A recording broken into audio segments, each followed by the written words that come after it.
Your mind tells you it's over. Your pulse disagrees.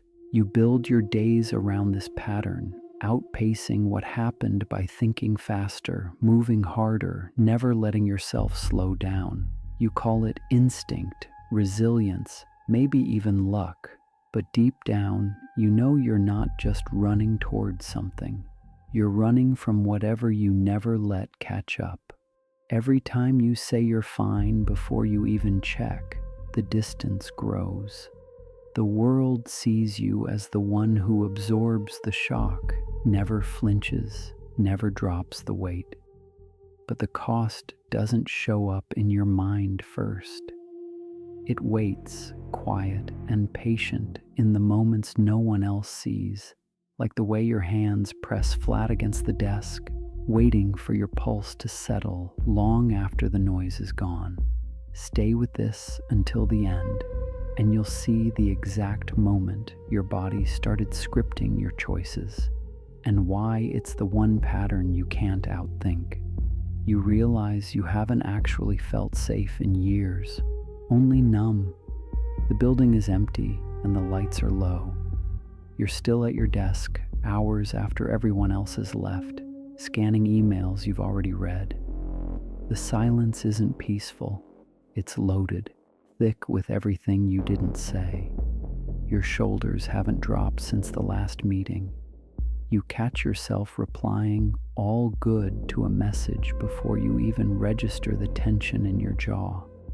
You tell yourself you're just being thorough, but your body is locked in the same readiness as if something could break at any second. You don't remember when this started. You only know it's always easier to keep moving than to stop and check what you're carrying. You answer before you check. Every day, your work is shaped by a readiness no one else sees. Not a decision, not a strategy, a reflex, older than any job you've had, older than any relationship that taught you to be careful.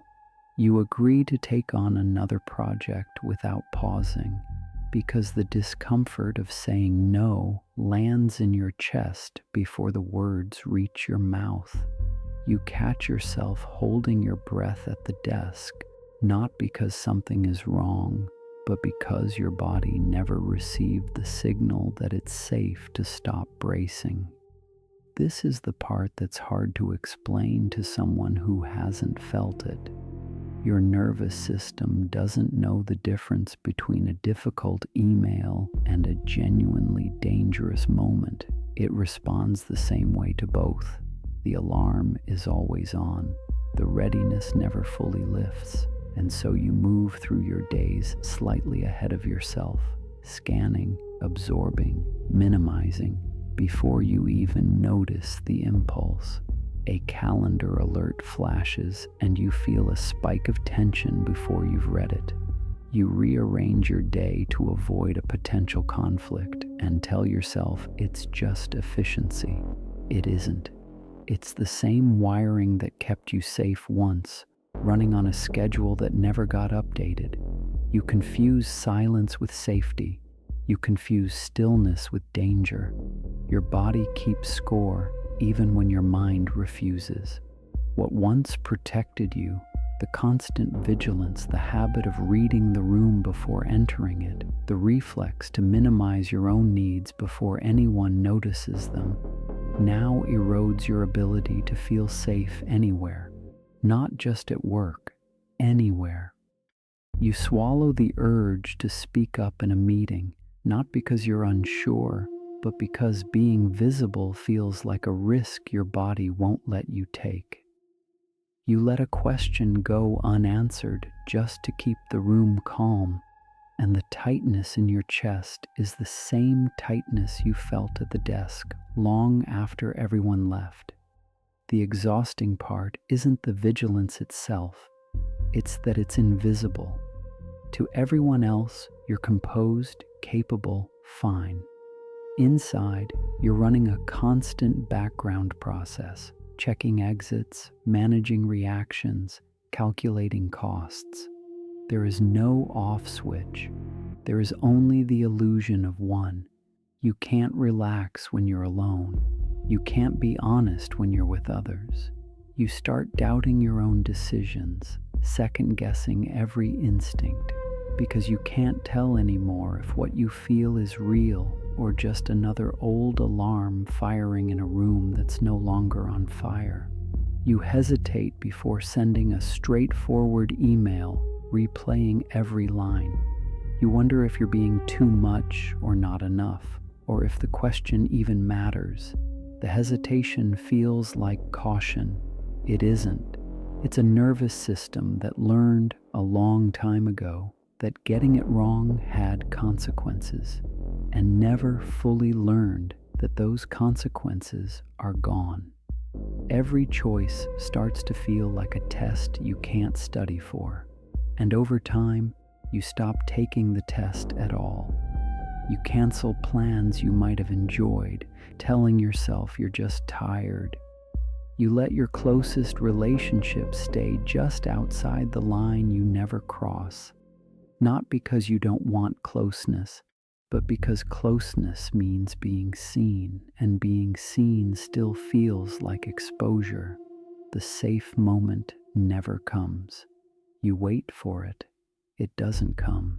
And every year, the distance between what you want and what you allow yourself to reach for grows a little wider. Not because you gave up, but because your body is still protecting you from a threat that no longer exists. The building is silent. Your hands rest on the desk, but your body stays braced. Even alone, the tension doesn't leave. Most people move through their days without ever seeing this pattern. Noticing it even once shifts something. Not dramatically. The alarm doesn't go quiet. The tension doesn't lift. But you are no longer entirely inside the reflex. You can see it from a step outside. Each time you register the way your hands press flat against the desk or feel the breath you forgot to take, you are not just enduring, you are witnessing. And that witnessing is the first interruption in a loop that has never been interrupted before. You don't have to change anything yet.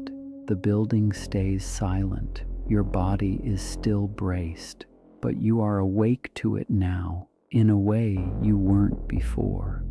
There is a next step after noticing. The distance between your wants and your words is not random. It follows a pattern your body memorized long before you called it instinct, and long before you had a name for what it was protecting you from.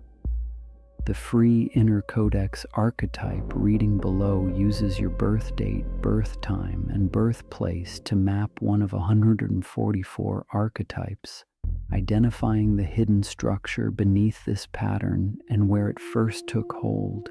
It won't silence the alarm, but it will show you what the alarm has been guarding and why all this time it never got the signal that it was safe to stop. The link is below.